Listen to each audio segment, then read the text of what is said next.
এশিয়ার মধ্যে সবচেয়ে ক্লিনেস্ট ভিলেজ।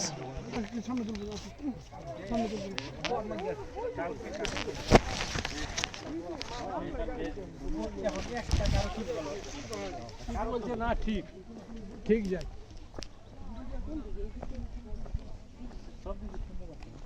এটার একটা ভিডিও দেখছিলাম আমি, বুঝছেন, এত সুন্দর করে ওরা তুলছে।